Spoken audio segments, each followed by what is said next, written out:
Hey, good day, everybody. It's Emar Substitute, and welcome to another edition of the Sports Inquirer Show. We're recording this edition on August 12th, 2020. Hope all is well with you out in the world. We have a jam-packed show for you, as always. We're going to delve into college football and the technical state of Georgia athletics. We'll discuss the decisions of the Big Ten, the Pac-12, and other conferences, particularly the SEC and ACC, in relation to when they're going to play football, whether it's in the fall and in the spring. I have a lot of thoughts on that. We'll go into the backdoor cut, discussing the NBA's return to play, and we're heading right towards the playoffs. I have some thoughts on how the standings are looking and where teams are so far as they're heading towards the postseason. In the miscellaneous department, we'll break down the NHL. Their playoffs have started as well, the PGA Championship, and Atlanta United with the announcement of the resumption of their regular season, and discuss the MLS's back tournament, which concluded with Portland's win over Orlando City last night on August 11th. But as always, you want to follow everything that we're doing, head to the mothership, to sportsinquirer.net, premier site for news and notes in the world of sports. You can also head to our social media platforms, starting with Twitter and Instagram. We are listed under Sports Inquirer. That is all one word. So Sports Inquirer, do a search on there, and you'll see everything that we're doing. You go to either one of our two Facebook pages. We have The Sports Inquirer and Sports Inquirer. Either one of those will give you everything that we're doing. And finally, subscribe to us on YouTube and SoundCloud. And we're working on getting some of our other platforms going, such as Stitcher and iHeartRadio and all the other platforms. But the best way, in iTunes and all of those different things, a lot of people always say, you go to where you get your podcast. We're working on that. We're figuring out. I think by the time some of you listen to this show, but you get to it, we'll probably be on a lot of those platforms. It's literally just going down and getting it done. But we are on YouTube and SoundCloud and the site itself. You can head to there and you'll get our full show. You get our archives of things like the Sports Inquirer Show, like you listen to right now, Verbal Submission, which is our combat sport podcast, interviews, pressers, everything in between. So make sure you go to all of those things and check us out and subscribe. We would greatly appreciate it. How are things with us? Once again, business as usual in Georgia, or we're in Ackworth, which is a suburb of Atlanta, Georgia, for those of you not familiar with the geography of the state. And things are going pretty normal. Schools are opening up around us. It's interesting because we're in Paulding County, which is the county just next to us. And if you've seen the national news, there have been issues with the schools opening and with full classes and the students not wearing masks and all that jazz. So we're getting national news in the county next to us. But it does relate to our activities as well, because I normally cover a lot of high school sports, and those are existing right now, but it's a very limited basis. It's very weird because, and I don't know whatever state you're listening to, or if you're listening internationally, what's going on in your part of the world. But we have football being pushed back, and football is the biggest high school sport in our state. It really is. And they're pushing back their weeks, because usually they would be in training camp right now and all that stuff. And their regular season is not starting until probably early to mid-September. Just give a little bit more time to prepare. Yet softball and volleyball are taking place right now. It's very bizarre how things are going. And when we transition into the college sports, you'll hear a little bit more of that as well, as far as the collegiate goes. But high school-wise, yeah, it's just the way things are right now as far as schools trying to open up and things like that. And I'm very excited that we have live sports to discuss, and we'll go throughout the show. You'll notice that the shows we've been doing the past month to 2 months have been a lot about planning, and there's still some of that as well. But when sports are going to start up again, are they going to be in the bubble, quote unquote, or if they're going to be, what are the conditions of the teams returning to play? Now we can actually talk about physical sports going on. So that's a very good thing. So that's been a good change of pace for us from what we've been having to deal with. But the unavoidable, or the reality of it, is that there are some sports that are still trying to figure things out and to get things going. And that transitions into the first portion of our show, which is the technical state of Georgia athletics, where we focus on college athletics. And the biggest thing, if you're listening to our show, you know the news that was announced on August 11th, that the Big Ten and the Pac-12, two of the Power 5 conferences, are postponing their football season to the spring. So instead of starting the season first or second week of September and playing through December, including the bowl games and everything like that, those conferences have decided to move to the spring. And it does tie in as well to the SEC and the ACC, which is the portion of the country that we're in. And we'll discuss Georgia Tech and Georgia and all things like that. But they are continuing to have their schedules and things going on. In fact, the ACC announced their schedule already. We already know that Georgia Tech's first game is going to be against Florida State, at Florida State. And Georgia, we don't know their specifics as far as their actual games themselves, but we know where they're playing, their home and away contest. The reality is this is such a fluid situation, and I'm saying that term so many times, but when you have a lack of consistency from a governing body, that's where the problems come in. We've discussed the NBA and the NHL and Major League Baseball and all of their things. The two biggest differences is compared to college sports, college athletics. We're focusing on football right now, but it's an overarching theme. One is the lack of a governor, a commissioner, president, whatever terminology you want to use, someone where the buck stops. And with baseball, it's Rob Manfred, Adam Silver for the NBA, Gary Bettman for the NHL. You know, we have Don Garber for Major League Soccer. We know that that's a person that is the commissioner of the league and can make decisions on when things are going on. That doesn't exist in college athletics. And you would think, what about Emick and the president of the NCAA? What about the National Collegiate Athletic Association, the NCAA? Where are they in all of this? They punted the ball and have let these conferences and let these university presidents run and operate everything. That's why you have a team like Ohio State with their players releasing a statement saying they want to play, yet the Big Ten, they're suspending their play into the spring. The lack of consistency is a major problem, and you have so many governing bodies and entities, you don't know where to go. The Big Ten, their commissioner, you have him. You have SEC and ACC, their respective commissioners. Where does the line go? What's decided? And so that's the first major issue. And the second one, and I think this is ultimately a major reason why the Big Ten and the Pac-12 have decided to postpone their season for now. Lack of a voice from the college athletes. We saw the hashtag we want to play over this past weekend. Trevor Lawrence, who is the biggest name as far as player-wise in college football, he made a statement he wanted to play, and he made some points about the players being safer on campus training under the conditions of the football season as opposed to going home and being with the student body and everything like that.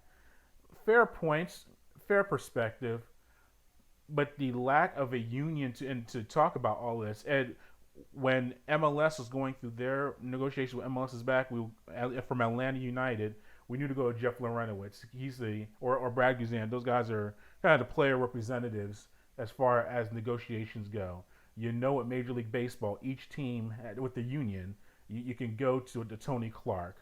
You can go to the NBA and Miss Roberts, the head of their NBA PA, and then Chris Paul is just the president of the NBA play. They have kind of a different structure, but as far as their players go. But you know, in the NHL, I'm not familiar. I think it's Donald Fear. I know as a major prominent voice or leader for the NHL as far as their players association.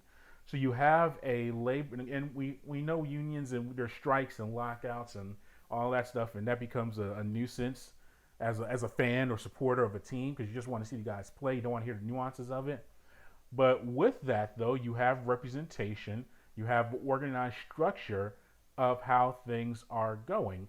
And the Pac-12 and the Big Ten, I think their biggest fear, and they shouldn't, They should elaborate a little bit better on it. And we've been hearing things about the coronavirus and the long-term effects, whether it relates to the heart or the brain or lungs and things like that. And I'm not a doctor. Majority of us listening to if you listen to the show or sports supporters, we're not doctors ourselves. Even the doctors themselves do not know the long-term effects, but there have been some potential cases or potential situations where there could be an issue there. They're very concerned about having these athletes playing on the field for football. We're still going football. And we'll get to volleyball and the Olympic sports in a few minutes. But as far as football goes, they fear that the guys play, someone gets infected, and they have long-term health effects similar to concussions in the NFL. They don't want to have a guy or a player 10, 20 years from now have long-term health effects. Let's say it was because you forced us to play when the COVID-19 pandemic was going on. That's what they're not saying that clearly enough, but that's kind of the impression that you get. So where do we go from here as far as football season goes? I think a big problem that the Big Ten and the Pac-12, they're going to play within their conferences, and those are big conferences, so they can get 10 to 12 games in. But you're in the part of the calendar which is very tough in two ways. One, operations-wise, is going to be brutal. I've worked in 2 college athletic departments in my career. None of them had football, interestingly enough, but I have friends and a lot of colleagues that I keep in touch with that worked at football programs. And I did some work at Georgia Tech as well, volunteering, and I know how it operates. Spring is the busiest time of season for a college athletic department. You would figure that it'd be football is it's the biggest sport. It'd be the most people involved. That's fair to a degree, but really in the spring, you're only dealing with, and I say only, and it's not saying that these sports aren't important. I'm just talking resources and numbers wise. You have football, volleyball, soccer, and cross country running. Those are really the 4 sports that you're dealing with, and volleyball and soccer and cross country, while there are a lot of athletes in it, it's manageable because football does take a lot of the resources there in that regard. So you're okay there, and then you could deal with volleyball and cross country and soccer and work around there. And you also, football and basketball have a transition period towards November and December. Those could be that's a busy time as well. But then you have once football season is done, it's put to bed by first or second week of January, depending on how far your team goes. Yeah, football's done, it's good, but then you have basketball, and this is when you get all the Olympic sports: baseball, tennis, track and field, lacrosse. You go down the line for all of these big sports, softball, and it is there are a lot of sports. It's very time consuming, and you really need all hands on deck just to handle that spring schedule with all those sports, players, the staff's operations, it's even compliance, marketing, business development. It all goes down the line of having to handle all of those sports. It is very tough to deal with that. You're going to put football on top of that for these major conferences. Their staffs are going to be really hampered in that regard. And college, just like these media relations, you find a way, you make it work out. But that's going to be very, very tough on the resources for those teams. You look at revenue. This is not my second point, but it's kind of a 1A. Revenue-wise as well, you generate so much money from your football programs. And we know that the fans aren't going to be in the stands. We get all of that stuff. But a lot of that money that you get in the fall, you bring in, helps with your budget for the spring. So it really helps in that regard. So you make your money, you make your bank. Your TV money comes in, your conference money comes in, and your concessions and your boosters, they're donating a lot during football season because, hey, they're at the ball game, they're excited about the football team, they feel like they're going to cut the checks at that time. You have homecoming, which is a big time as well for your football season to bring money in. All that takes place during the fall. you're really cutting yourself short when you don't have those sports going on during the fall period. And the second point, as far as where they're going to run into trouble, as far as I want to say as well, the TV schedule. Look, the TV. If you think Fox, they're built in to have Fox and ESPN and those networks. Those are the big ones as far as that goes, because those have big contracts with the Big Ten and the Pac-12. They have time allotted and slotted to have your sport playing in the fall, and that's fine and dandy. That's going to be very tough for them to fit into your calendar in the spring. Yes, they will have. They're going to play. They're going to show the football because football still draws quite a bit.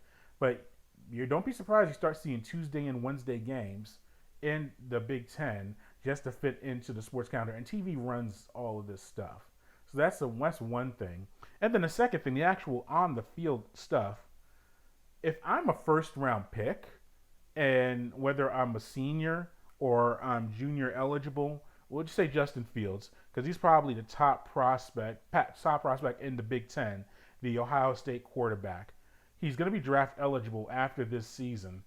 At worst, he's going to be a top 10 pick in the NFL draft. He may be number one. I know Trevor Lawrence and Clemson is probably the number one guy, but maybe a team that gets the top spot for first Justin Fields. It's not impossible to make that thought. But at worst, he's going to be a top 10 pick in the draft.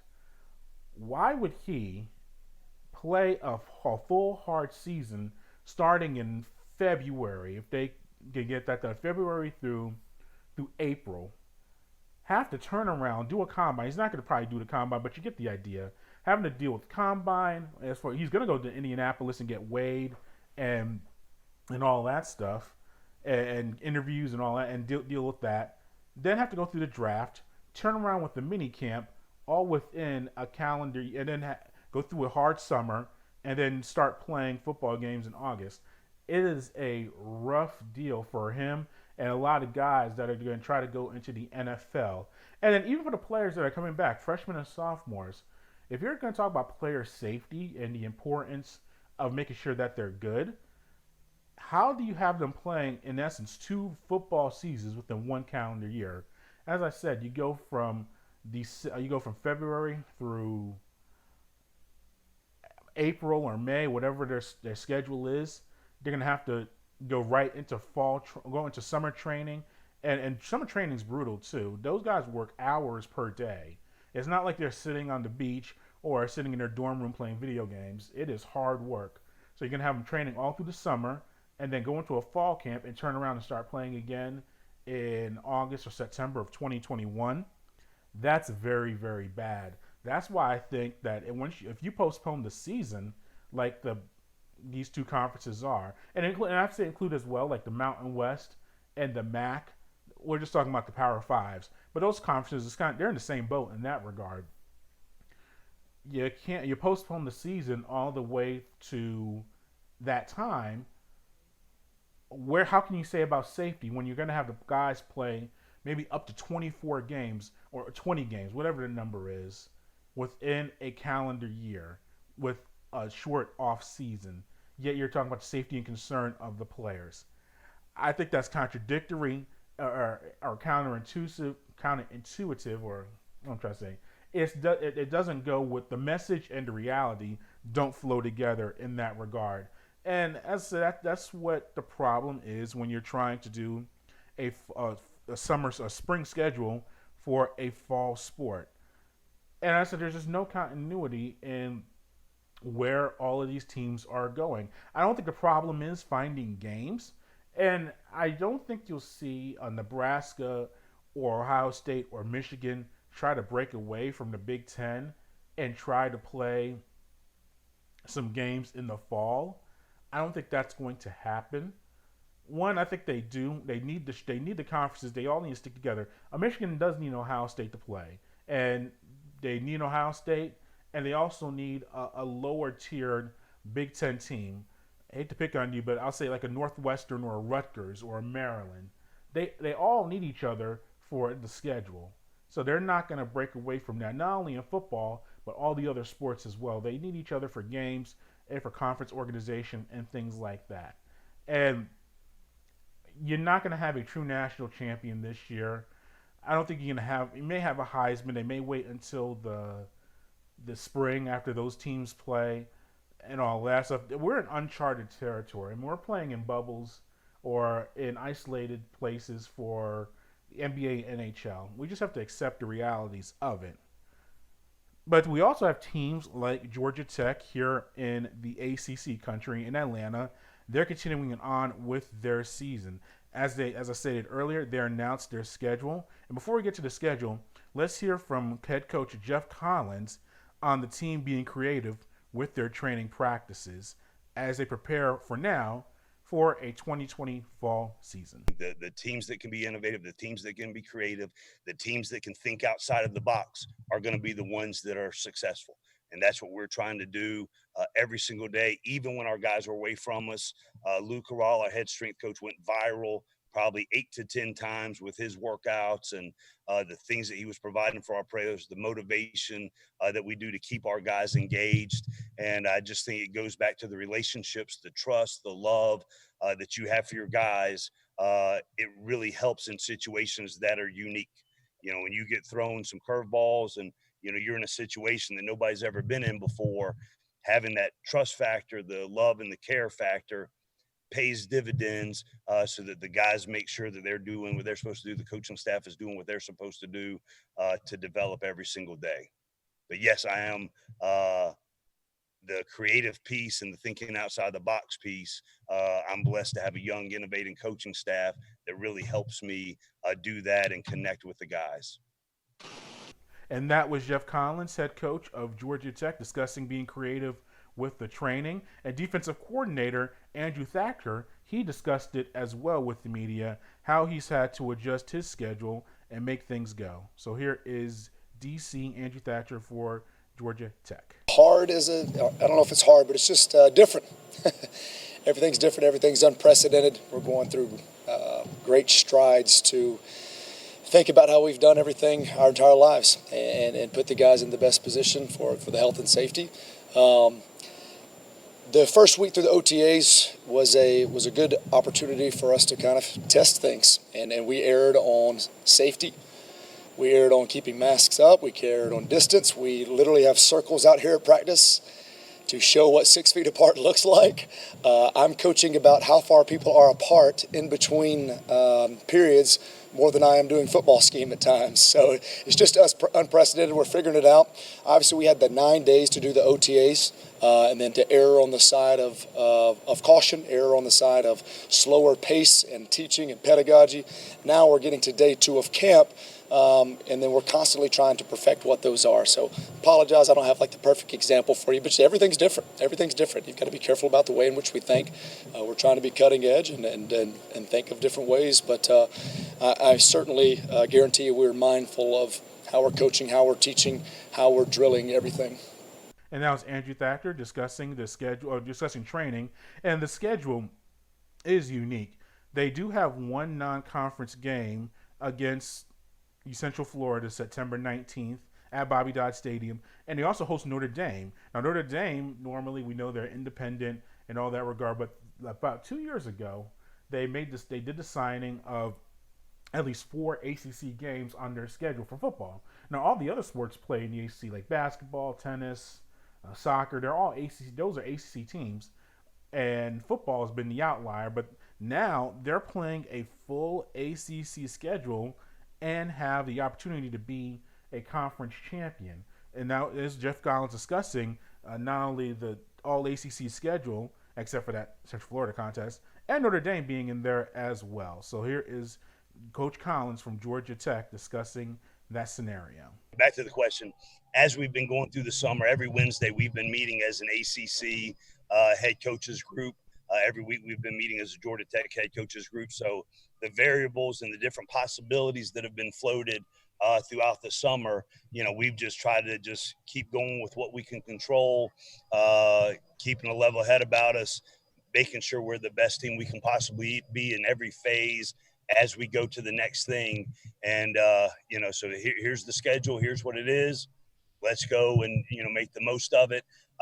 We started breaking down. So normally over the summer and even the spring, you break down all the teams that you're going to play. Offense, defense, special teams, get a full breakdown, get a full menu. As we've been going later in the summer and we've heard of the different possibilities, we started breaking down Florida State. We started breaking down teams that are relatively close proximity of us. Then started breaking down Louisville and those kind of things. Notre Dame was already in that plan because we were going to play them at Mercedes-Benz Stadium anyway. Really thankful for Todd Stansberry and our athletic department getting a 6th year of our Mercedes-Benz series. That's going to be really good for us, really good for the program, the exposure for recruiting. So every player that chooses to come play at Georgia Tech here going forward will play a game in Mercedes-Benz Stadium, which is the preeminent football facility in the world. And so just same thing, whatever they tell us, whoever they tell us we're going to play, we're going to prepare, put the ball down, be the best version of ourselves we can be, and excited to when they release the schedule so that we know who we're preparing for the first game. But the mentality that we have in this program is just focus on ourselves, focus on the internal, be the best team that we can be, has never been more true than now because we don't know who we're playing first. So we just got to put the ball down and get ready and be the best version of ourselves. And now Geoff Collins discussing the schedule.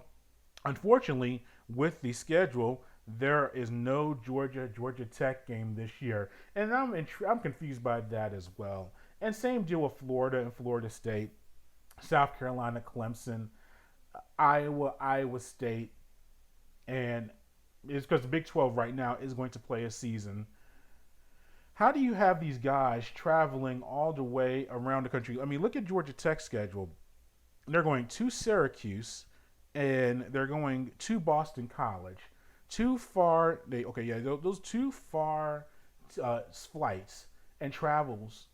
Yet they can't go down the road less than an hour or an hour and a half to play Georgia. They can't do that. Same deal with Florida and Florida State. Those teams are playing all around the Southeast, yet they can't play each other. South Carolina, Clemson.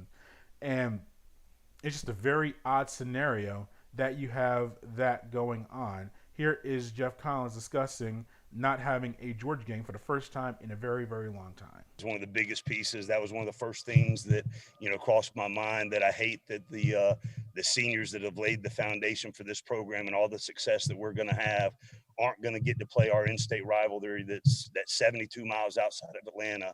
We're not going to get to play that game. And so I hate it for them. I have confidence in the way that we're going to continue to go about our business, get better every single day. And when we do play them in the future, the team that they see is not going to be the team that they saw back in November after Thanksgiving. So just really proud of the guys, the way they've handled the situations, the way they've handled any kind of news that we've gotten throughout, and just move on to the next day. Here's the situation that we're in. Here's how we got to improve. Here's how we got to get better. And really been proud of how they've handled it. And now Geoff Collins discussing the not having a Georgia game. And as I talked about Florida, we all know what's going on there. They've had some major struggles with the coronavirus. You have Georgia Tech going to Florida State September 12th for their first game of the season. And they're going to Miami as well on November 21st. Bizarre things. I don't like that. It's just very confusing with that. And here is Geoff Collins finally discussing the season possibly being played. And if you're listening to this later, this was recorded a few days ago. I said we're doing this on August 12th. You might listen to this on August 15th or 16th, and some major decisions may be made or announcements. So I want to preface that with these comments made by Geoff Collins. Biggest thing in the whole philosophy that we've had ever since we left March 12th was to control what we can control, make sure we're putting protocols in place to take care of our guys, to make sure we have the healthiest and safest standards at our facility, the protocols for our players and for our coaching staff and for everybody associated in the organization. That has been the number one priority. We've gone to great lengths to control what we can control in our building, in our organization, with our coaching staff, with our players, and our complete focus is on what we need to do every single day to provide the safest environment and let our guys develop in an environment that follows all the protocols laid down by our medical professionals Our guys have embraced it. Our coaching staff has done an amazing job educating our guys, making sure they're doing the right things on and off the field.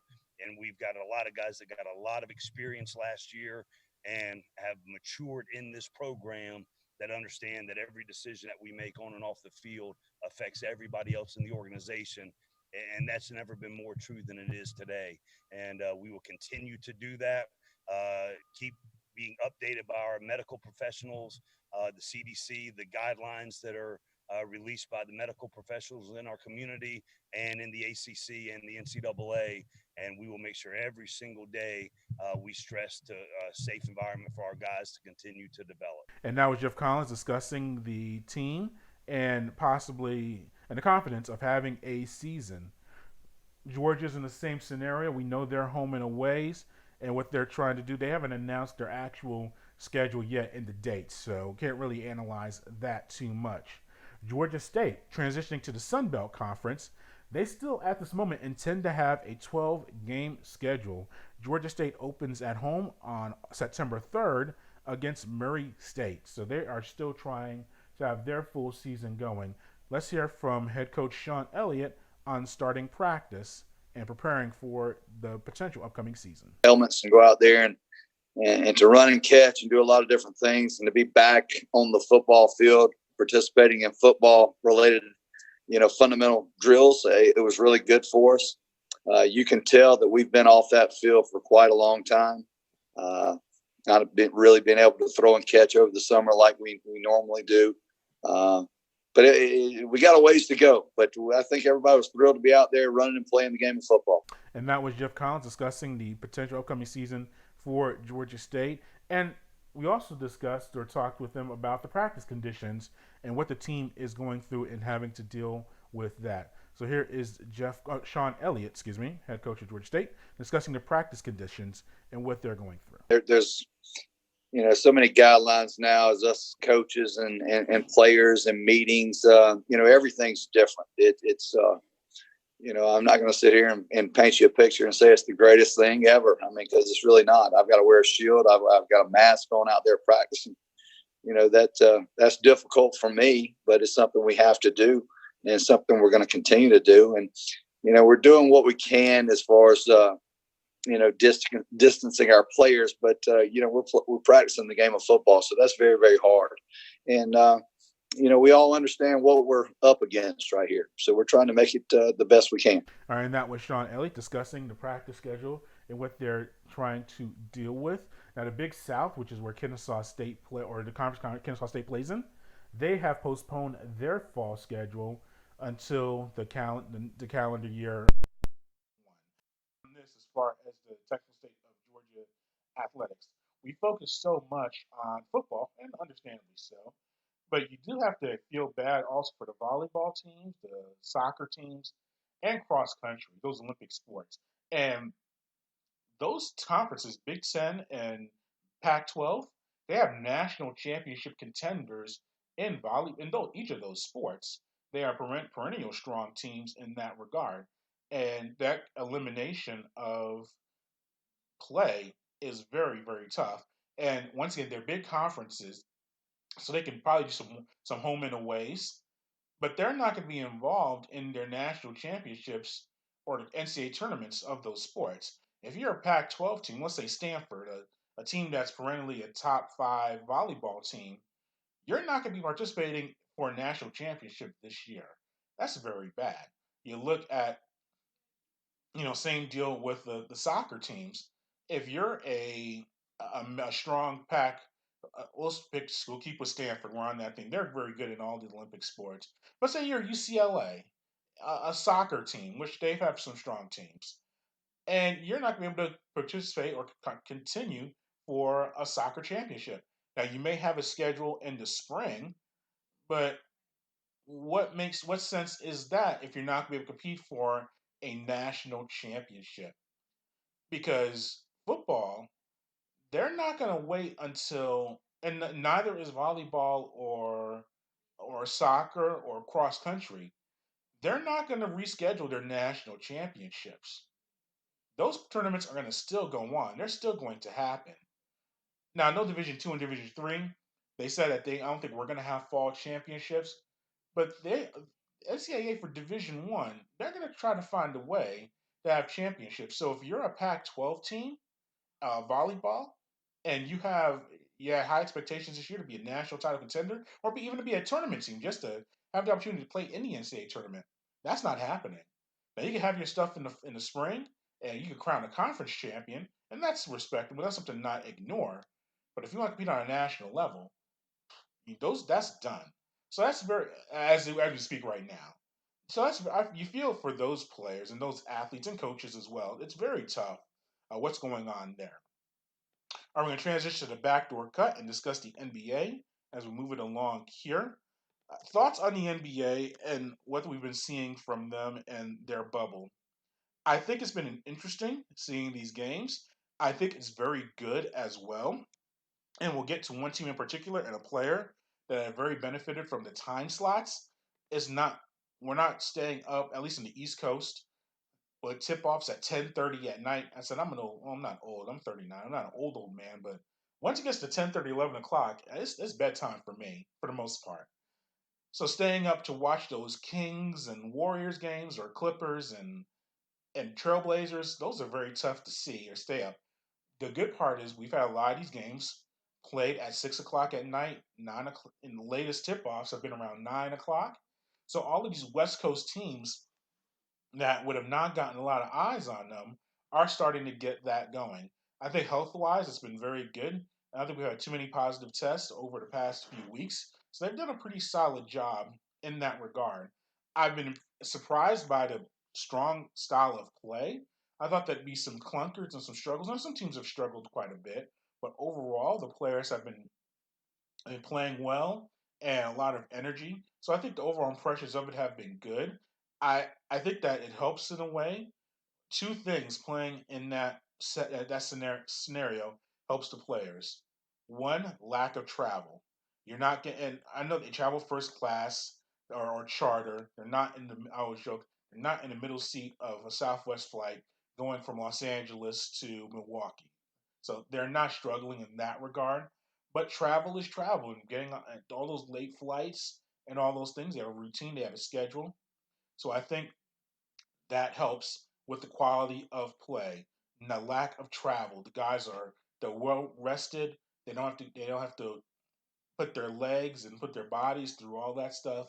So I think you've seen some quality play there. And then two, especially for the shooters, it's a quiet atmosphere. It's like a practice. I mean, I know they have the big jumbo board with the virtual fans and everything like that, but you're not dealing with the hassles of the opposing fans. It's a quiet atmosphere. It's very quality play as far as that scenario goes. We'll start with the Eastern Conference because I think there's less intrigue than the West. So we'll knock out the East real quick. I think you're looking at a two-team race in the East. I think Milwaukee, and I know they've had some hiccups over the past few games, but Milwaukee clinched so early as far as the best overall record and the best record in the East that they are. Let's see, they're gonna get. They're better. They have 2 games better or 4 games better than the Raptors and the Lakers as we speak right now. So they've already clinched the top overall seed. Not that it matters as far as they're all playing in Orlando, but I think they're trying to pace their guys. They're not going like Portland's going, which is they need to win out just to have a chance. So they're in a different scenario. But I think you have the Bucks and you have the Raptors. Those are the 2 teams that I trust to be title contenders. The Celtics, they confuse me. Some games, they have 4 All-Stars on that team, or 4 All-Star quality players. And Kemba Walker, Jaylen Brown, Gordon Hayward, and Jason Tatum, who's probably emerged as their best player. When you have 4 All-Star players on your roster, that should make you a championship contender. I would argue on paper, I would take Boston's roster overall over Milwaukee's. Now, Milwaukee has Giannis, who's my MVP for the year, and that's been the best player this season. So you have Giannis, who's number 1. But if you did a top 5 or 6, you pick Giannis number 1, and then you'd probably go Tatum. I go Jaylen Brown, then Chris Middleton, and Gordon Hayward, probably Kemba, And that's how. So you see where I'm going with this. If you did like the top 7 players, or top 6, 2 of them are on Milwaukee, and 4 of them are on Boston. Yet I'll see Boston; they look good for a game, and then they'll lose. It's very confusing with them. But I think they are maybe the biggest threat. And then Toronto is a strong threat as well. Yeah, they're battle tested, won a championship last season. Yes, Siakam has made that step into the top player. Yeah, Lowry, Van Fleet has played very well in the bubble. So they are intriguing teams. I think Miami and the Pacers are fun. I know the T.J. Warren's been shooting it lights out, averaging 30 plus points and doing this thing.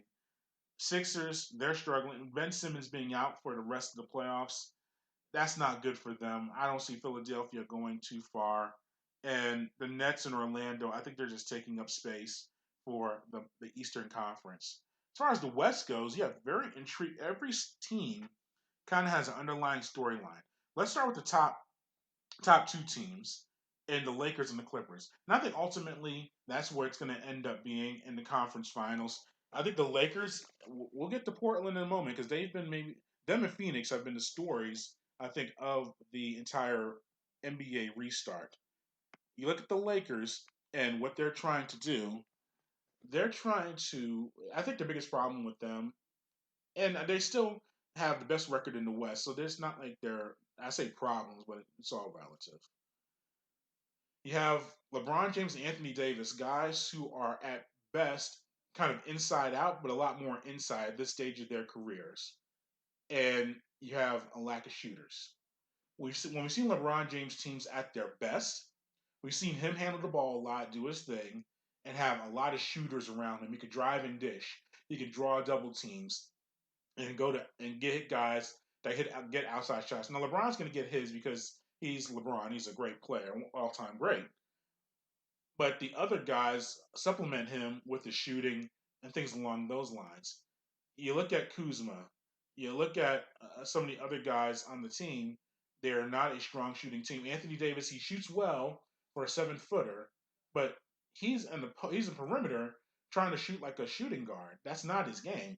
He needs to be in the post more often. And then if he's given the opportunity to go outside, he can hit about 1 or 2 3 pointers a game for you, and that's cool. But he's attempting shots to hit 4 or 5 a game. That's not the best way to play. Defensively, Avery Bradley not being there hurts them quite a bit. So the perimeter defense is a struggle. You have LeBron James having to defend a lot more than he should be or needs to. I just think that Davis and James they're strong. But I look at teams like the Clippers that have so much depth. You have Leonard and Paul George, who's been shooting lights out as well. But when you get a Lou Williams, you get a Montez Harrell, who's working his way back into the rotation. You get all those guys in that lineup that do Patrick Beverly, that do so much for that squad. I think it'll be very tough for the Lakers to make it through an entire postseason and win it. And I look at the other side. I think the Nuggets, Rockets, Thunder, and Jazz, those are good teams, and they've had highlights and lowlights in the tournament.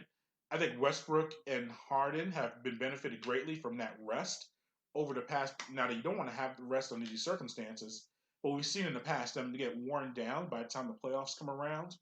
They are off their feet for several months, so they look refreshed and ready to go. Think about Houston; they're going to get out rebounded. I mean, Milwaukee out rebounded them by 20 plus in their game. That's going to happen. They're going to shoot their way into some games, but they're going to shoot their way out of a lot of contests.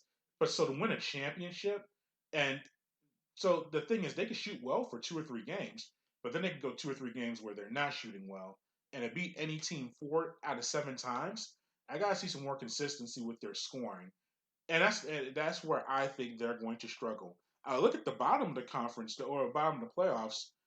Mavs have been fun.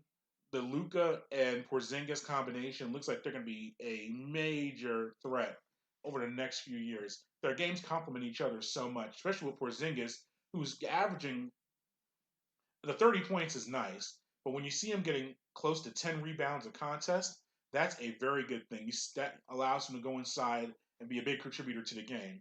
And I think it was Vince Carter who last night or a few nights ago said it, and he put it best with Porzingis. he needs to be a number 2 option that plays like a number 1. Luka's going to get his shots. He's going to do his thing. It's kind of similar to Anthony Davis, same scenario. LeBron and Luka, those guys, the way they play they're going to get their points and rebounds and assists because they just have the ball so much in their hands. When you're an Anthony Davis or a Luka or Porzingis, when you get the ball, you have to be aggressive and score and get your shot, get your points, contribute on the boards. Be active in the interior. If you do those things, that makes your team so much better. And I think Porzingis, we've seen him focus more on that than in the past. So Dallas is fun. The Trailblazers are the story, though. We've seen them roll. Well, Phoenix is the kind of the underlying story because they're undefeated in the bubble. Devin Booker and Portland and Phoenix are examples of many even NBA fans, casual and the hardcores. You're not watching Phoenix games every time because it's late night. You're not watching every Portland game. You may see the box score and say, "Oh, Dame Lillard, he scored 35, or Booker scored 28, or DeAndre Ayton had a double double." That's cool. But now we actually are seeing these guys in action playing. You see I say greatness, but the brilliance and strong form of these teams. For Phoenix, who have played their way probably into the play-in tournament for that final 8 seed, this was very, very good for them. I think teams like Orlando, they are another young team trying to be on the come up. They fizzled in this tournament, and they're kind of back to square one as maybe the ninth or 10th best team in the East. But Phoenix and the West is so crowded, and you have to see what happens in the offseason as far as these teams go. But for the first time in a long time, you're looking at Phoenix and their roster. That says led by Booker and then Ayton, who had a drug suspension early on in the season, but he's back. You look at that squad, and you're like, those are two cornerstone type guys you can build around. Now Booker's been paid; he's got a nice contract, and but it's NBA. Every few years, it's time to get paid again. But if they keep Booker on that roster along with Ayton, I think you got a good inside outside deal going on there. That's fun. So at least for the Suns for once, and ownership, their ownership they have issues there. They tend to be on the thrifty side or cheap side of things. But if they can keep those guys in the fray, they're very interesting. And then Portland. I mean, Dame Lillard, 61 points last night in the win over the Mavs. Lillard, I think he gets lost in the shuffle of the guards. We know about Steph Curry and his he's Curry. We talk about Harden a lot and Westbrook, rightfully so. You go down the line to a lot of these point guards that we see in the league. And Lillard's right there with them. He's a tremendous scorer. He has that dog in him. If the people like seeing that, he's had some several game winners in the postseason, and I think his attitude has been fun for the cat fans like myself. Look, I don't expect these guys to clothesline each other and kick each other and punch each other, give elbows like in the '80s and all that, and the '70s and all that stuff. I know that time is done. But I also don't like the fraternity. Look, we all know these guys for the most part are very friendly with each other. They're cordial. They played on AAU circuit together. They have a lot of them have the same agents. They cross a lot of lines off the court as well, so they get along in that regard. But it's fun to see a guy like Lillard, who's cool with these guys too. For the most, unless the Clippers, they don't get along with the Paul George and Patrick Beverly. That goes back years. But I like that you see that though. You like seeing the tension with all those guys and the smack talk and the glares and the glances. And I like Doncic talking, crap and talking stuff as well. I like seeing that. And Portland, you're seeing with Lillard, a guy who's been in the shower. Because Portland, it's a small market. They're playing the Northwest. They don't get a lot of national TV games, a lot of national attention.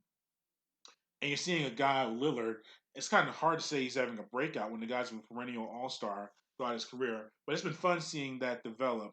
And if they get the 8th seed, they're not going to beat the Lakers. It'd be a fun upset. It'd be intriguing. The Lakers ultimately will win that series.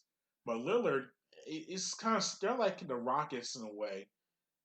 Lillard and McCollum, they can shoot their way into some series and shoot their way out of some series. I know they made it to the conference finals last year. That was a big step for them. But you have to look at that overall and just see they're very fun to watch and fun to see. And I think that the Blazers, I mean, the way they're going, they're going to get the 8th seed because Memphis is falling down quite a bit. Spurs hanging in there. They'll be in the play-in tournament. But I think it's been fun seeing all of these teams playing and being involved. In the Pelicans, they got to figure out what they're going to do with Zion. Look, you're just going to have to either play him 30 minutes a game and ride it out. And look, if he gets hurt, he gets hurt, or just shut him down and figure out something else. This this concept of playing him only 15 minutes a game or 4 minutes or 5 minutes a quarter, they're trying to limit his minutes and all that stuff. Look, he's a big guy. He's got a lot of weight on him. I know you're concerned about his joints and his legs holding up and him getting hurt, but this is Zion is Zion. He's gonna always walk with that weird limp or gait. I've gotten used to it because it looks like every time he walks, his legs hurt. But that's just how he is. He's gonna dunk. He's gonna block shots. He's a very good ball handler. Zion is Zion, and you can't if he gets hurt year 2 or 3. We don't want that to happen. None of us don't want him to get hurt and suffer major injury and all that stuff. But you can't baby him to a 15-year career. He's going to have to either play hard, leave maximum effort, and get lucky with it, or he's just got to play. Maybe he has 3, 4 good years, and then he breaks down physically.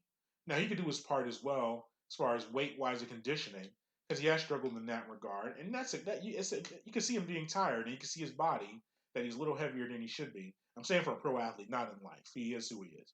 But there's things he could work on and figure out. But the Pelicans, they keep babying him and going through this type of deal.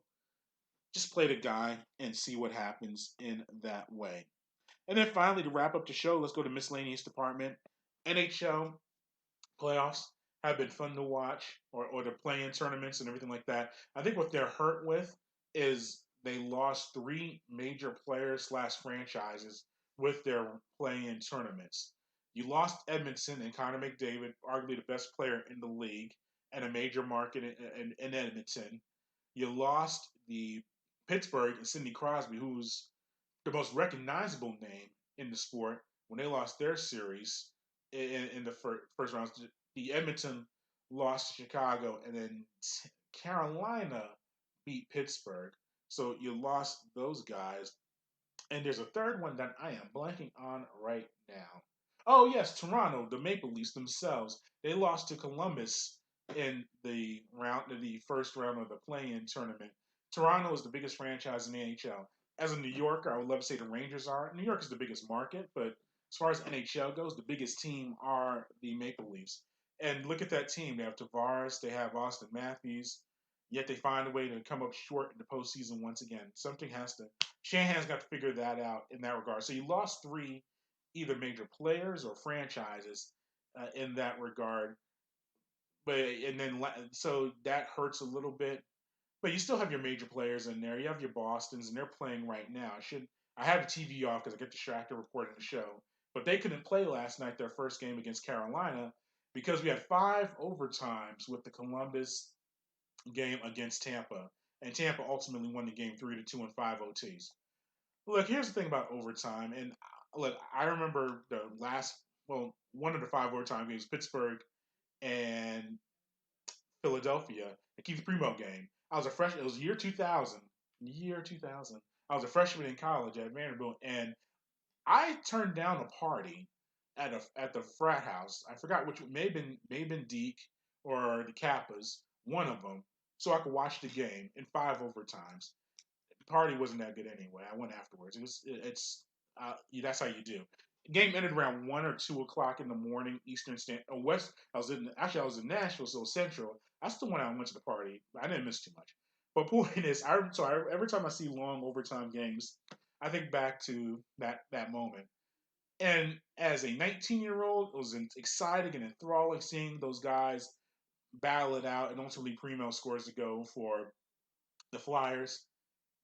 At my age and my viewing lifestyles now, look, I know the Columbus goalkeeper made a record 80-something saves. I should have that stat on me, but tremendous effort by him. But man, 5 overtimes is brutal to watch.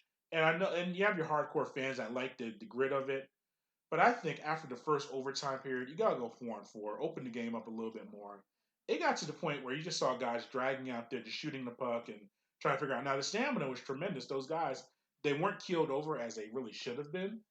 I think maybe having the layoff was very beneficial in getting guys stamina and health wise up. But man, having those guys out there for 5 OTs, it's a little rough. And I think you can see the rest of the series. And Mike Milbury made a very good point when the broadcaster on the show or of the game. The rest of the series is really going to be rough because those guys physically, I know they have to day off, but the recovery is going to be really bad. And I think that Tampa won the game. That was big for Tampa because they were swept dead. They had the best record last season in the league, most points. They won the President's Trophy and got swept in the first round by the 8th seed Blue Jackets. Now Tampa's the 2nd seed of this tournament in the East, but beating Columbus in a gritty game like that is very beneficial for Tampa, kind of exercising a little bit of those demons from last year. And I know Calgary beat Dallas last night, so that's a little bit of an upset. Dallas has had the better record coming into it. So the playoffs are going well for the NHL. We'll keep you up to date on that. The PGA Championships, I saw Morikawa win by 2 strokes over Dustin Johnson and Paul Casey.